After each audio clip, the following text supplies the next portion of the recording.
오늘은 신명기 14장을 통해서 성민의 거룩한 삶이란 제목으로 은혜 나누도록 하겠습니다. 성민의 거룩한 삶. 성민이라는 것은 거룩한 백성이라는 뜻이죠. 하나님의 거룩한 백성. 하나님의 거룩한 백성이기 때문에 삶이 어때야 되느냐? 거룩해야 된다는 것입니다. 그래서 이게 우리 성경에서 거룩이라는 말이 많이 나오죠. 거룩. 그럼 거룩이 무슨 의미일까요? 거룩. 반대말은 더럽다는 뜻이겠죠. 그래서 거룩은 구별됐다. 많은 것 중에서 구별했다 이런 뜻이에요. 구별하는데 어떻게 구별하느냐? 정결하게 구별했다. 그래서 일단 구별하지 않은 것들은 더럽혀져 있다 이렇게 보면 되는데, 구별해서 깨끗한 것을 구별해냈다 이런 뜻이에요. 그래서 거룩하다 이런 뜻입니다. 그러면 우리 백성들은, 하나님의 백성들은 어떻게 해야 된다고요? 하나님의 나라를 만들어갈 백성이에요. 하나님의 나라는 거룩하잖아요. 그래서 거룩한 나라를 만들어 가야 하기 때문에 우리 백성들도 거룩해야 된다. 그래 우리의 삶이 구별돼야 되고 거룩해야 된다 이런 뜻입니다. 그러면 우리의 삶이 거룩하기 위해서 우리가 어떻게 해야 되느냐 하는 이야기가 오늘 거룩한 삶, 그다음 정결한 삶, 정결법이라고 얘기를 합니다. 그래서 정결해지는 법, 정결법이라고 얘기하는데 그것에 대해 다루고 있습니다. 그러면 정결의 가장 기본이 뭘까요? 성경에서 정결해져야 된다 했을 때 가장 기본으로 다루는 게 뭘까요? 우선 그 사람을 알려면 그 사람이 어떤 사람인가는 그 사람이 먹는 걸로 인해서 그 사람이 만들어진다 이런 거예요. 그렇죠? 우리가 어떤 양식을 먹느냐에 따라서 우리가 그 먹는 양식에 따라 우리 육체가 만들어지는 거예요. 그럼 마찬가지로 우리의 정신은 뭘로 만들어질까요?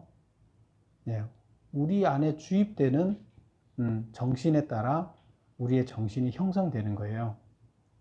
그래서 그러면 결국에 하나님께서 우리한테 요구하시는 것은 육체적으로 거룩해지는 것만일까요? 그것만은 아니죠. 하나님께서 우리에게 요구하시는 것은 정신적으로 우리의 정신이 하나님의 생각처럼 거룩해져야 된다 이런 거죠. 그러면 우리의 정신들이 이 세상에 속된 것에서, 죄로 가득 찬 곳에 살면서 이 속된 것에서 우리의 정신이 어떻게 정결해질 수가 있겠는가? 그것은 우리 안에 집어넣는 것을 정결한 것으로 집어넣으면 정결해진다 이런 뜻이 되겠습니다. 그러면 우리 안에 집어넣는 것을 가장 우리가 삶 가운데서 항상 집어넣는 게 뭐예요? 밥을 먹고 사는 거잖아요. 그래서 우리 안에 먹는 것을 구별해서 먹게 되면서 우리는 거룩한 백성이니까 거룩한 것을 먹음으로 인해서 우리가 거룩해진다. 거룩하게 만들어진다. 이것을 확대하면 이 의식행위를 통해서 우리의 정신이 거룩해지도록 요구하는 것이 바로 성경에서 이야기하고 있는 정결입니다. 그래서 그러면 정결에서 구체적으로 어떤 항목을 가지고 정결법을 다루고 있는가를 이제 보겠습니다. 우선 제가 녹색으로 표시해 놓은 것을 보면 첫 번째가 뭘 가지고 정결 규례를 만들었느냐? 장례식에서 정결 규례. 장례식에서 우리가 깨끗해지려면 어떻게 해야 되느냐 하는 걸 다루고 있고, 두 번째 음식을 통한 정결 규례. 우리가 음식을 먹으면서 어떻게 정결해지려면 어떤 음식을 먹어야 되느냐. 그 다음에 세 번째 11조를 통한 정결 규례. 11조를 통해서 우리가 어떻게 정결해질 수가 있죠? 그래서 이 세 가지를 다루면서 이것을 통해서 우리가 정결해진다 이렇게 얘기를 하고 있습니다. 그래서 먹는 거는 1차적으로 이해했다 치지만 11조를 통해서는 어떻게 우리가 정결해질 수 있을까? 이것을 보면서 하나님의 생각을 우리는 읽어볼 수가 있습니다. 자, 그러면 첫 번째부터 살펴보도록 하겠습니다. 첫 번째 3절까지 1절에서 3절까지 나오는 것은 장례식에서 정결 규례인데요. 장례식에서 정결 규례는 크게 두 가지를 이야기하고 있습니다.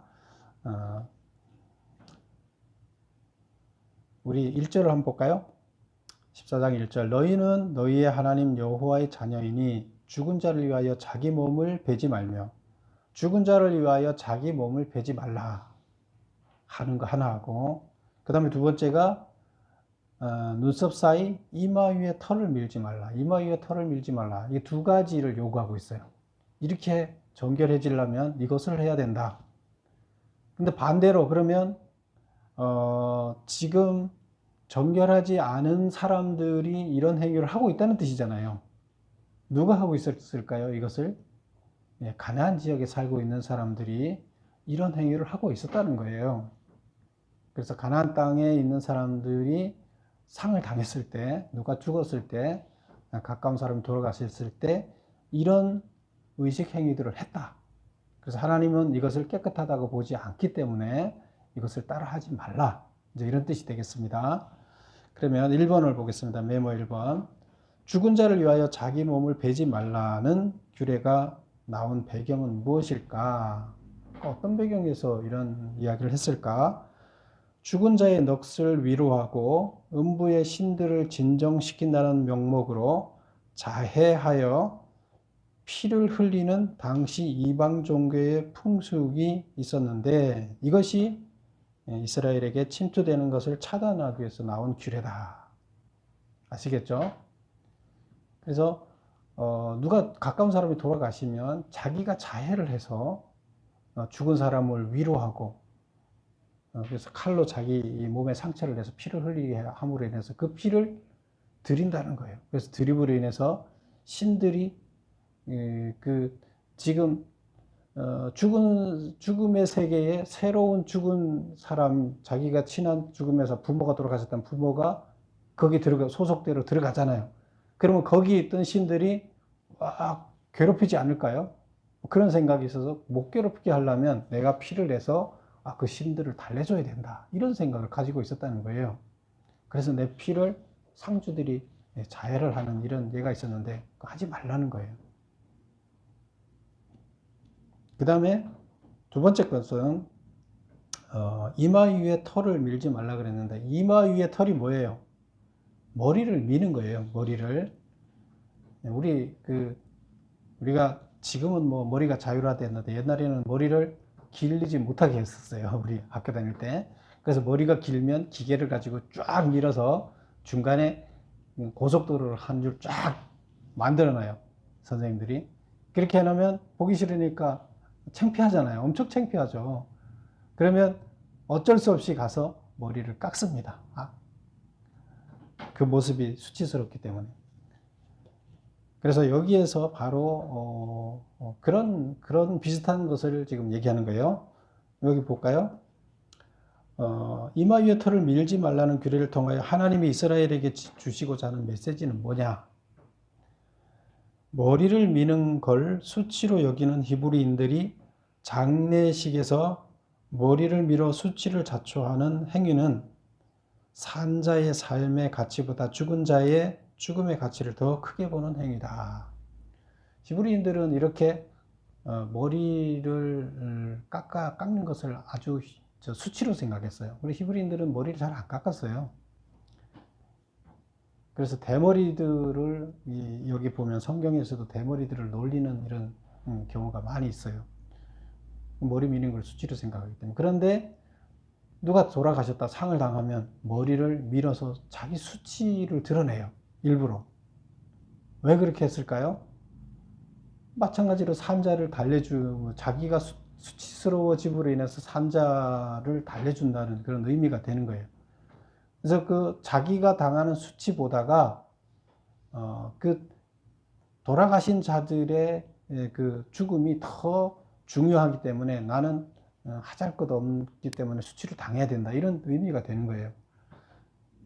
그런데 하나님은 도대체 그러면 이것을 하지 말라고 했어요. 이런 가나안 백성들이 이런 걸 하고 있었는데 이런 걸 따라하지 말라고 그랬어요. 그럼 왜 따라하지 말라고 했느냐? 그게 어떤 의미가 있느냐? 두 번째 보면 이 땅에서는 하나님이 죽은 자보다는 살아있는 성민의 삶에 더 큰 의미를 두시기 때문에 사랑하는 부모 형제의 죽음을 맞이하더라도 극단적인 좌절 속에 갇혀 있지 말라는 뜻이다. 그래서 우리가 이 땅을 기준으로 봤을 때 여기에는 산자들이 사는 땅이잖아요. 이 땅은 그쵸? 죽은 자들이 사는 땅이 아니에요. 이 땅의 중심은 산자예요. 산자가 하나님의 나라를 어떻게 만들어 가느냐가 하나님의 관심의 대상이에요.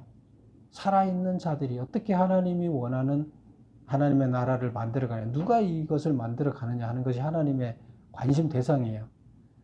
그런데 죽은 자들은 성경에 보면 죽은 자들이 장례 치르게 놔둬라 이런 얘기를 합니다. 우리가 물론 이별 의식을 하기는 하지만 그러나 하나님 관점에서 죽은 자들은 죽은 세계에서 그들을 맞이하겠죠. 그들을 위한 준비가 있겠죠. 그럼 산자들은 죽은 자 세계에서 그들의 세계가 있기 때문에 산자들은 여기가 중요한 거예요. 근데 우리가 죽은 자들을 더 중하게 여겨서 우리 옛날에도 그랬죠. 뭐 3년상, 5년상, 5년 동안 아무 일도 안 하고 부모를 위해서 곡하는 거.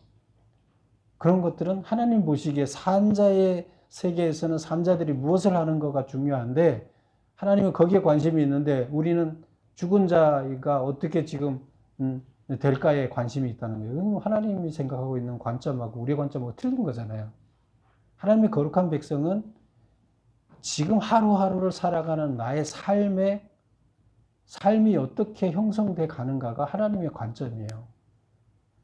하나님이 내가 하루하루를 어떻게 만들어내 가는가의 관점이 있는 거지, 죽은 자를 위해서 내 삶을 포기하는 것과 수치를 당하면서 포기하는 것가 관점이냐? 아니라는 거예요. 그러니까 하나님이 나를 보고 있는데 나는 지금 버려진 죽은 자를 위해서 내 시간을 버리고 있는 거예요. 하나님이 요구하는 것은 그게 아닌데. 그래서 죽은 자를 위해서 애도하는 것은 하지 말라는 건 아니지만 거기에 빠져서 우리의 삶을 하나님의 거룩한 성민들이 백성들이 거룩한 삶을 하루하루를 만들어가는 그 의미를 희석시키는 애도는 잘못됐다. 그런 뜻입니다. 그래서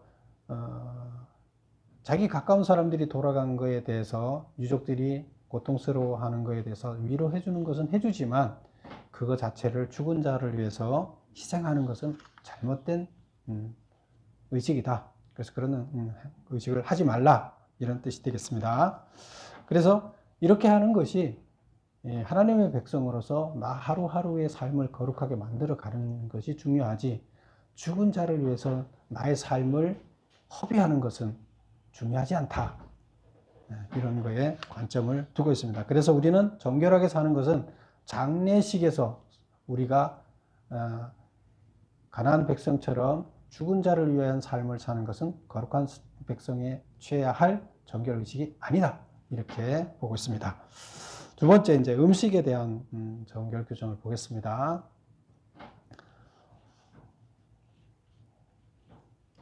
음식에 대한 그 규정은 이제 3절부터 쭉 나와서 21절까지 나오는데요. 음식에 관한 것도 크게 이제 여기서 세 가지를 다루고 있습니다. 뭘 다루고 있느냐 하면 첫 번째는 3절에 보면 너는 가증한 것은 무엇든지 먹지 말라 하면서 4절부터 나오는 이야기는 너희가 먹을 만한 짐승, 그러니까 먹을 게 뭐고 먹지 못할 게 뭐냐. 거룩한 백성들은 거룩한 것을 먹어야 된다. 그러면 거룩한 것이 뭐냐는 거예요. 근데 그 종류를 땅의 것, 4절부터는 땅의 것을 이야기를 하고 있어요. 그 다음에 9절부터는 9절 물에 있는 모든 것 이렇게 표현하고 있죠. 그래서 이것은 바다나 강, 물 속에 있는 고기들을 얘기하는 거죠. 어류들은 어떤 것을 먹고 어떤 것을 먹지 말아야 되는가 이걸 다루고 있고, 그 다음에 11절부터는 뭐에 대해서 다루느냐, 정한 새는 모두 너희가 먹으려니와 해서 새, 하늘에 있는 거에 대해서 다루고 있어요. 그래서 세 가지를 다루고 있는 거예요. 세 가지 종류로 나눠서 어떤 거는 정결하니까 먹고 어떤 거는 정결하지 않으니까 먹지 말아라. 이런 뜻이에요. 그래서 3절에서 너는 가증한 것은 무엇이든지 먹지 말라. 가증하다는 게 뭐예요? 부정하다, 정결하지 않다. 하나님께서 아주 심히 증오하는 것이다. 싫어하는 것이다. 왜? 거룩하지 않기 때문에, 정결하지 않기 때문에 싫어한다. 그래서 그런 하나님이 싫어하는 더러운 것들은 먹지 말라. 이런 뜻이 되겠어요. 그래서 그 4절부터 그러면 나오는 이야기는 짐승, 그 포유류, 이 땅에 있는, 육지에 있는 것들 중에 어떤 걸 먹느냐, 먹지 않느냐는 이야기입니다. 4번 보겠습니다. 음식에 대해서 들어가기 전에 먼저 한 가지 살펴보면 4번. 이스라엘에게 음식 정결 규례가 주어진 이유는, 왜 이스라엘한테 이렇게 음식에 대한 정결 규례를 주느냐. 1번. 외적인 정결 의식을 통해서 내적 신앙의 정결에 이르도록 하기 위해서다. 그래서 먹는 것을 의식적으로 가려 먹는 것을 통해서 뭘 하기 위한 거라고요? 내적인 신앙이 정결해지도록 유도하기 위해서다. 이런 얘기고요. 그러면 음식 자체가 중요한 건 아니죠. 물론 이제 이거를 어떻게 정확하게 구별해내는 의식을 통해서 내가 정결해지는 것이 중요하다. 그런 얘기고, 두 번째, 더러운 죄로부터 자신을 거룩하게 보존하는 성결의 도를 가르치기 위해서다. 결국에 음식을 구별해서 먹는 것은 의식행위가 되는 거예요. 의식행위를 통해서 내가 더러운 것으로부터 멀어진다. 먹지 못할 것으로부터 멀어진다. 먹지 못할 게 죄라는 것이죠. 그 죄로부터 우리가 멀어져야 되는 거예요. 죄를 먹지 말아야 돼요. 멀리 해야 돼요. 그렇게 해야 된다는 것을 깊이 각인시키기 위한 거다. 그런 뜻이에요. 그래서 그걸 위해서 이 음식을 어떤 것이 부정하고 안 부정하고 이런 걸 얘기하고 있다는 거예요. 우리 나중에 신약에 가보면 구약에서는 이렇게 정결법을 써서 어떤 거는 절대 먹지 말고 어떤 건 먹으라 이렇게 얘기하잖아요. 근데 신약에 가서 어떻게 얘기해요? 하나님께서 보자기에 어떤 음식을 싸서 보냈어요? 먹지 말라고 하는, 구약에서 정결하지 않다고 하는 그 짐승들을 잔뜩 넣어서 보자기 하늘에서 내려보내요. 그리고 하나님이 뭐라 그래요? 이거 잡아먹어라 이렇게 얘기하잖아요. 그 무슨 뜻이에요? 예. 그 목적이, 결국 정결규례의 목적이 어떤 음식을 먹느냐 먹지 않느냐의 목적이 있지 않고 그 의식을 통해서 우리의 죄를 멀리하는 그런 삶으로 변화되어야 된다는 것을 가르치기 위한 거였다는 거죠. 신약에 가서 그렇게 이제 우리는 정확하게 이제 해석을 해주는 거죠. 자, 5번을 보겠습니다. 그러면 육지에 사는 짐승 중 정결한 것과 부정한 것의 구별 기준과 그 각각의 해당 동물들을 나열하면, 어떤 것이 정결하고 어떤 것이 정결하지 않느냐는 그 구별 기준, 육지에 있는 짐승들의 구별 기준은 뭐냐는 거예요. 여기서는 구약에서는 이렇게 표시를 하고 있습니다. 정한 것이죠. 깨끗한 짐승은 어떤 거냐? 굽이 갈라진 것, 새김질 하는 것. 굽이 갈라졌다는 것은 굽이 갈라져. 발에 보면 굽이 안 갈라지고 통으로 굽이 하나로 되어 있는 게 있고요. 굽이 갈라져서 2개 뭐 이런 식으로 되어 있는 게 있어요. 그러면 여기서 굽이 갈라져야 되고, 새김질이라는 것은 풀을 뜯어 먹고 그 풀을 1차적으로 위에다 저장해 놨다가 다시 그 풀을 끄집어내서 새김질을 해서 다시 2차 위로 보내는, 그런 방식으로 소화시키는 것을 이제 새김질이라고 그러죠. 그래서 이 두 가지, 굽이 갈라져 있는 짐승, 그 다음에 새김질을 하는 짐승은 정결하다. 근데 이렇게 되지 않은 짐승들은 부정하다는 거예요. 그 두 가지 다 안 돼 있는 것도 부정하고 둘 중에 하나만 돼 있는 것도 부정하겠죠. 그래서 그런 짐승을 그러면 한번 찾아보자는 거죠. 정한 곳, 정한 짐승은 뭐냐? 소, 양, 염소, 사슴, 노루 이런 것들이에요. 그래서 이런 것들은 굽이 갈라져 있고 뭘 해요? 책임질을 해요. 그래서 이런 것들은 정결하다. 이런 것들은 먹어라. 그 다음에 부정한 것은 먹으면 안 되는 거죠. 부정한 것 중에서 굽이 갈라지지 않은 거에는 낙타, 사반, 토끼 이런 것이 있어요. 그 다음에 굽은 갈라져 있지만 책임질을 안 하는 것은 뭐가 있느냐? 돼지가 있어요. 그래서 이런 것들은 먹지 말라. 그래서 유대인들은 이것을, 구약의 유대인들은 이것을 안 먹었죠. 근데 지금도 유대인들은 이것을 구분해서 안 먹죠. 6번 보겠습니다. 어류 중 정한 것과 부정한 것은 어떻게 구별하고 있느냐? 그러니까 어류에 대해서 나오는데요. 어류는 정한 것은, 깨끗한 것은, 먹을 수 있는 것은 지느러미가 있고 비늘이 있어야 돼요. 두 가지가 있어야 돼요. 지느러미가 있고 비늘이 있어야 된다. 그래서 뭐 붕어 같은 거 지느러미 있죠? 비늘이 있죠? 부정한 것, 정한 두 조건 중 하나라도 결한 것. 그래서 비늘이 없다. 뭐 뱀장어 라든가 뭐 이런 거 같은 비늘이 없죠? 뭐 그런 것들은 먹지 말라. 이제 이런 거가 되겠죠. 그래서 이렇게 구분을 했었다. 그 다음에 7번 조류 중 정한 것과 부정한 것은 어떻게 구별했느냐? 조류 중에 부정한 것을 나열하고 있어요. 그리고 부정하지 않은 것들은 다 정하다, 먹어도 된다 이렇게 얘기하는데, 부정한 것은 나열하는 건데, 부정한 것은 그 2번을 보면 맹금류 혹은 썩은 고기를 먹는 새 이런 것들이에요. 그래서 이런 것들이 뭐냐? 독수리, 솔개, 물수리, 매, 까마귀, 타조, 타흐마스, 갈매기, 새매, 올빼미, 부엉이, 당아, 올릉, 노자, 학, 황새, 대승, 박쥐, 날기도 하고 기어다니기도 하는 것. 뭐 이런 것들이 성경에 쭉 나열되어 있어요. 이런 것들은 뭐다? 부정한 것이다. 이런 거 아닌 새들은 먹어도 된다. 이렇게 나열하고 있습니다.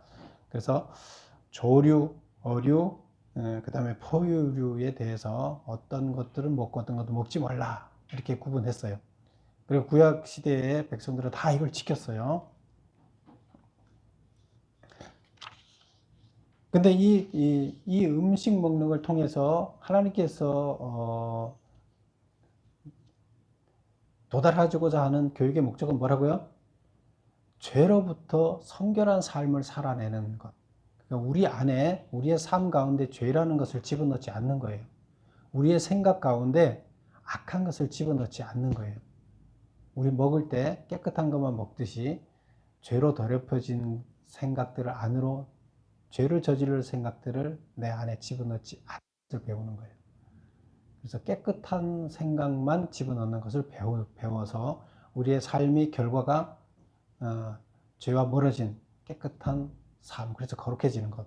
이것이 하나님께서 요구하시는 목표입니다. 그 다음에 이제 세 번째 정결을 또 어떤 것을 정결해야 된다. 하나님의 백성은 정결해야 된다. 뭐에서 정결해야 되느냐? 거룩해야 된다. 11조를 통해서 정결해야 된다. 이렇게 얘기를 하고 있어요. 좀 이해가 안 가죠? 왜 11조를 통해 정결해야 돼요? 하나님은 거룩한 것을 또 레위기에서 말할 때 뭘 거룩하다고 했나 하면, 사람 중에서 자기 스스로 살아갈 수 없는 약한 자들을 도와서 그들이 스스로 살아갈 수 있도록 도와주는 것, 이것을 하나님께서는 거룩하다 그랬어요. 그러니까 하나님의 백성들이 거룩해지려면 어떻게 해야 돼요? 스스로 살아갈 힘이 없는 약자들을 그냥 두면 우리는 거룩한 자가 아니에요. 그들을 도와서 스스로 살아갈 수 있게끔 해줘야지 우리가 거룩한 자인 거예요. 그래서 하나님께서는 우리가 거룩해지려면 약자들을 도와야 된다, 이 얘기를 합니다. 그래서 그 약자를 돕기 위한 것이 뭐냐? 바로 물질을 가지고 약자를 도와야 된다, 이런 것이 되는데, 그 물질이 바로 11조가 되겠습니다. 그래서 성경 여러 군데에서 특히 이제 레위기에서 거룩하라고 얘기를 하는데, 레위기에서 그 거룩에 또 중요한 것이 바로 물질을 통해서 약자를 돕는 거룩을 이야기하고 있습니다. 물론 여기서 물질만은 아니겠죠. 물질은 일부가 되겠죠. 마음이라든가 여러 가지를 가지고 또 돕는 거겠죠. 자, 9번 보겠습니다. 그거 전에, 그 전에 지금 빠져먹은 게 있네요. 6번 한번 볼까요? 정결한 짐승일지라도 스스로 죽은 것은 먹지 말라고 한 이유는, 이게 몇 절에 있어요? 우리 21절을 보겠습니다. 11조 규정 전에 우리가 음식을 통한 정결 규례에서 마지막 그 절에 21절에 나오는 것을 다 같이 한번 읽어볼게요. 21절에 두 가지 중요한 것이 있는데요. 너희는 너희의 하나님 여호와의 성민이라 스스로 죽은 모든 것은 먹지 말 것이나 그것을 성중에 거류하는 객에게 주어 먹게 하거나 이방인에게 파는 것은 가하니라. 너는 염소 새끼를 그 어미의 젖에 삼지 말지니라.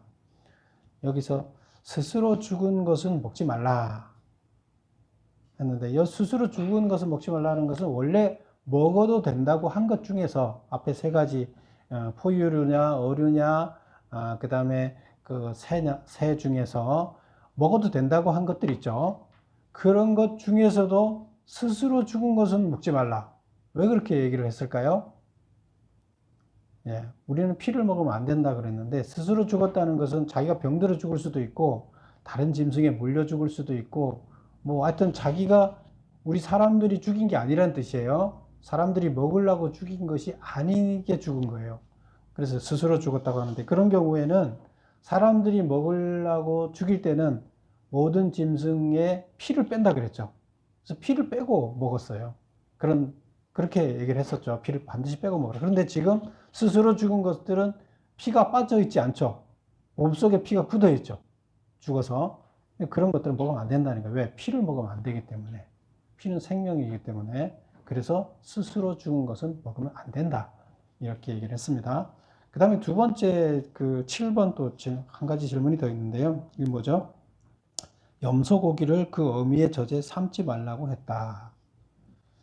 그래서 염소 고기, 이것은 이제 한 예인데, 만약에 이거예요. 엄마가 애를 낳잖아요. 그러면 애를 키우기 위해서, 애가 지금 처음에 태어났을 때는 뭐 지금이야 뭐 분유도 먹고 뭐 그 우유도 먹고 하는데, 옛날에는 자기 모유밖에 먹을 게 없었어요. 그러면 자기가 애를 낳고 자기가 애를 키우기 위한 몸에서 자기 몸을 녹여서, 몸을 희생해서 그 몸의 영양분을 빼서 자식한테 주는 게 젖이잖아요. 결국 자기 몸을 녹여서 그러니까 난 새끼를 살리기 위해서 그 양식을 자기 몸을 녹여서 주는 거예요. 희생해서. 근데 그 살리기 위해서 주는 거잖아요. 그 젖은 자식을 살리기 위해서 자기가 희생하는 거예요. 그런데 만약에 그 젖으로 새끼를 삶았다 그러면 그 새끼를 죽이는 거잖아요. 그 젖으로. 말이 안 되는 거죠. 엄마는 왜 젖을 냈어요? 자식을 살리려고 줬는데 엄마의 젖을 가지고 자식을 죽여요. 그러면 엄마가 그 모습을 지켜보면 어떻게 했어요? 엄마의 젖을 짜서 그걸로 자식을 죽였다고 생각해 보세요. 삶아 죽였다고 생각해요. 그러면 무슨 생각이 들겠어요? 내가 살리려고 준 젖을 가지고 죽여? 내가 절대로 젖을 내놔봐라. 안 만든다는 거예요. 그걸 보는 순간 이 염소, 짐승들의 몸에서는 무슨 현상이 일어나느냐? 젖이 나지 않는다는 거예요. 젖을 안 내준다는 거예요. 우리 인간들도 그렇겠죠. 만약에 내 젖을 가지고 자식을 해코지하게 했다 그러면 절대 젖을 안 내보내겠다고 생각을 하면 몸에서도 그 작용이 나타난다는 거예요. 그래서 이것은 너무나 그 부모의 그 사랑, 희생을 무시해버리는 거예요. 아주 그것을, 부모의 깊은 사랑, 그 은혜를 완전히 원수로 갚는 거예요. 그렇죠? 그래서 이런 행위는 하면 안 된다. 그 깊은 사랑을 배신하는 행위, 반인륜적 행위를 하면 안 된다. 그런 뜻이에요.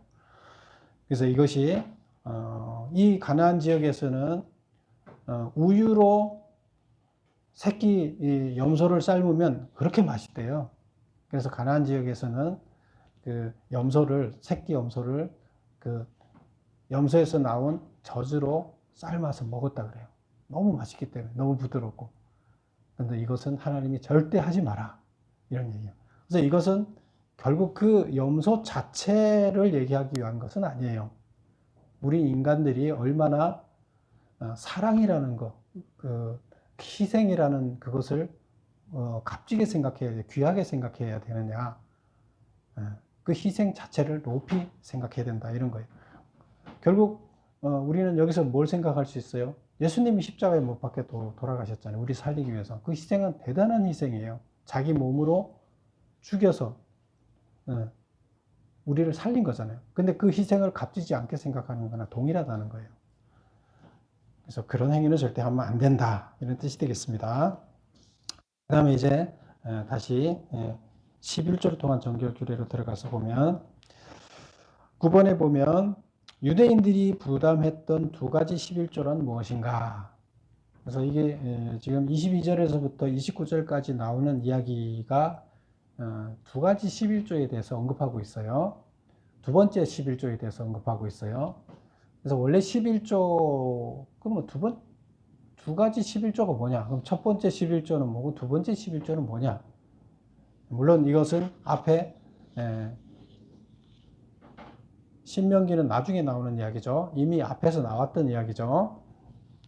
앞쪽 율법서에서 나왔던 이야기를 여기서 다시 언급하는 건데요. 9번 보겠습니다. 유대인들이 부담했던 두 가지 11조란 뭐냐? 첫 번째 11조. 1번 보겠습니다.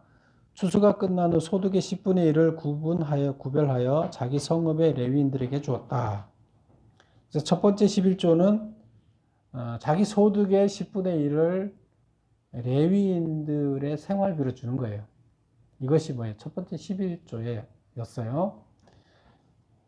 그래서 이것은 자기 성읍에 있는 레위인, 그러면 자기 그 성읍마다 레위인들이 있었죠. 레위성이 있어서. 그러면 자기가 속한 성은 제일 가까운 레위인이 있는 성읍에 가서 예배를 드리게 돼 있었죠. 그 지정된 장소가 있었는데 레위인들은 소득행위를 하지 않았죠.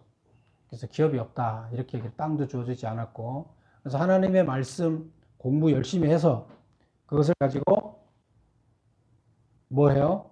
일주일 동안 열심히 공부해서 안식일 날 모이는 백성들한테 하나님의 말씀을 가르쳐 주는 거예요.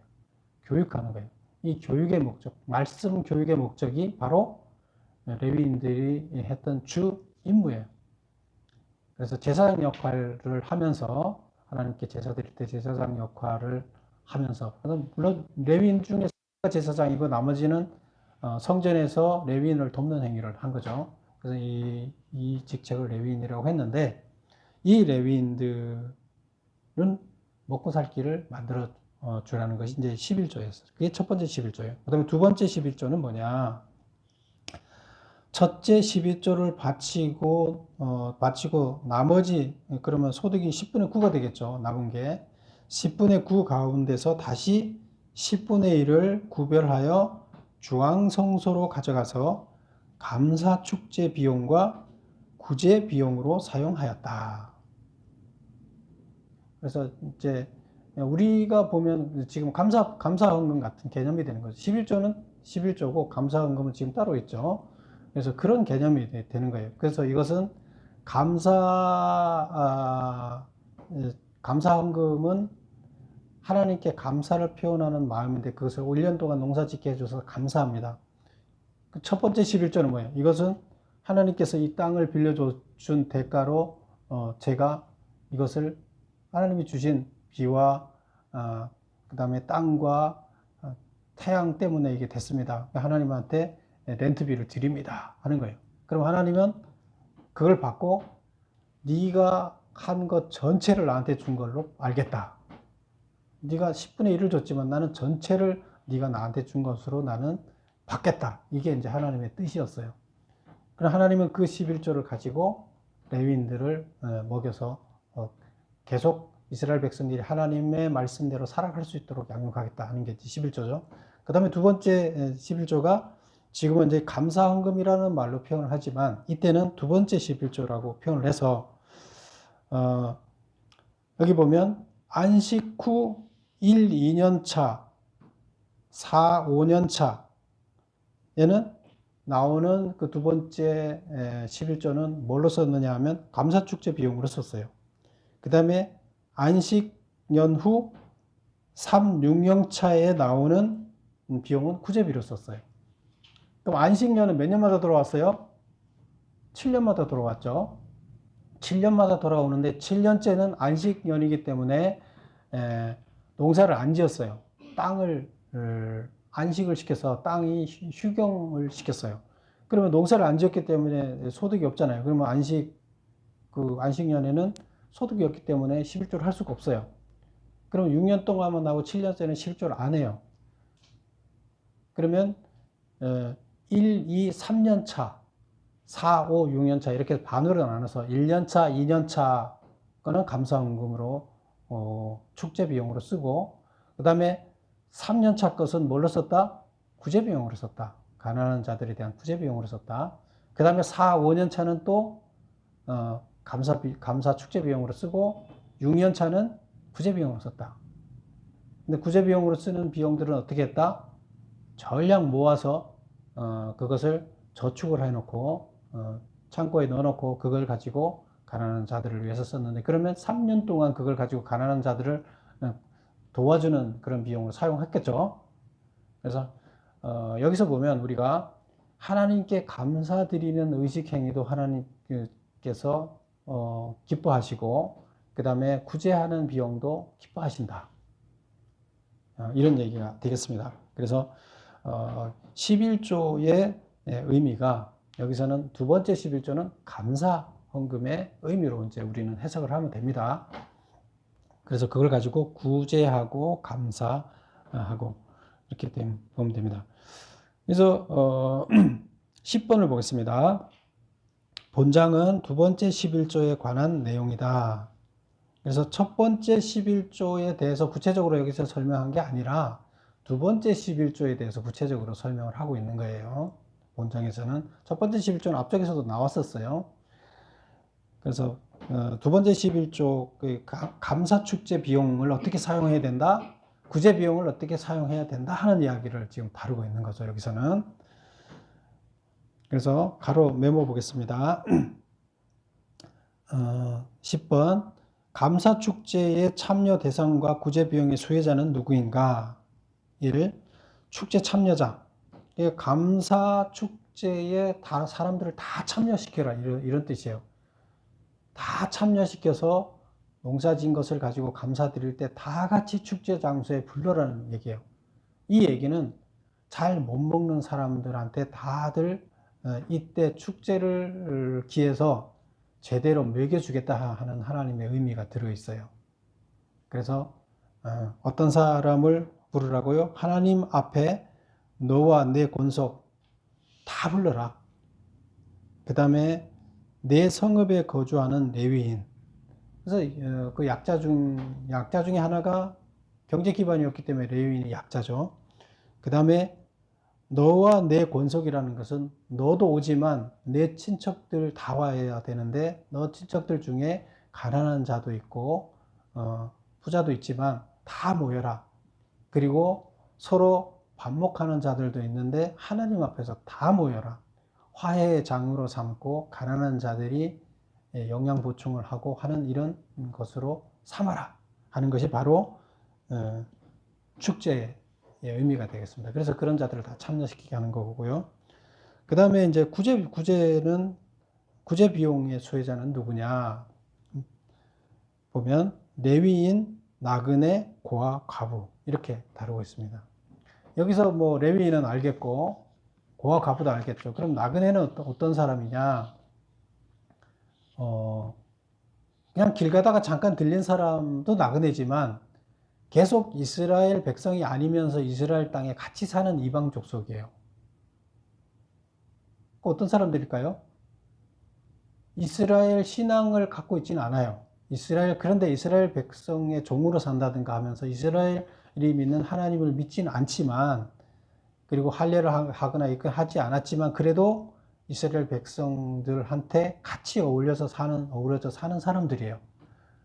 그래서 그런 사람들을 나그네라고 이렇게 봤어요. 그래서 그런 사람들을 없이 여기지 말고 그런 사람들도 다 구제해줘야 된다. 이런 이야기를 하는 겁니다. 그래서 11조는 여기 보면 22절을 한번 볼게요. 22절, 너는 마땅히 매년 토지 소산의 11조를 드릴 것이며, 그래서 마땅히 매년 토지 소산의 11조를 드려라. 지금으로 얘기하면 이제 소득이 되는 거죠. 28절, 29절 보겠습니다. 매 3년 끝에 그 해 소산의 10분의 1을 다 내어 내 성읍에 저축하여 너희 중에 분깃이나 기업이 없는 레위인과 내 성중에 거류하는 객과 및 고아와 과부들이 와서 먹고 배부르게 하라. 그리하면 내 하나님 여호와께서 내 손으로 하는 범사에 내게 복을 주시리라. 이렇게 했을 때 성민한테 하나님께서 뭐 하신다고요? 복 주신다. 근데 하나님의 관심은, 하나님은 모두 자기 자식이기 때문에 약자들한테 하나님의 관심은 엄청 가 있어요. 부모가 가장 못 사는 자식한테, 밥 먹고 살기 어려운 자식한테 항상 마음이 쓰이는 것과 똑같습니다. 왜? 밥 먹고 살면 그래도 걱정이 덜 되는데 밥 못 먹고 사니까 걱정되는 거예요. 하나님께서는 바로 다 자식이기 때문에 약자, 밥 먹고 살기 어려운 자들한테 항상 관심이 있어요. 근데 그것을 도와주는 자식한테는 하나님께서 복 주시겠다는 얘기예요. 그렇게 하나님의 마음을 흡족하게 하는 자에게는 하나님이 복을 더 부어 주시겠다는 뜻입니다. 그래서 바로 11조를 통해서 하나님의 복을 받아야 됩니다. 정결함을 통해서 하나님의 복을 받으라는 거예요. 그래서 여기서 보면 오늘 이제 이야기는 우리가 모세가 두 번째 설교를 한 이야기였죠. 두 번째 설교에서 12장부터 26장까지는 이제 구체적인 이제 율법들을 다루고 있다 그랬죠. 근데 오늘은 백성들의 정결법에 대한 거죠. 거룩하게 사는 것, 정결하게 산다는 것은 구별된 거고 깨끗하게 사는 거죠. 그래서 죄를 짓지 않고 살게 하기 위해서 정결법이라는 의식을 통해서 죄를 짓지 않는 삶으로 변화되게끔 유도하기 위해서 만들어 놓은 것이다. 그래서 14장에서는 바로 이 정결법을 다루고 있는데, 그 정결은 이런 의식을 통해서 우리가 정결해져야 되는 거고, 그렇게 했을 때 정결한 백성으로 살았을 때 하나님께서는 복 주신다 하는 것입니다. 여러분들은 다 정결한 백성이 되어서 하나님의 마음을 흡족하게 하고 하나님을 기쁘게 하고 복받는 여러분이 되시기를 축원합니다. 기도하겠습니다. 아버지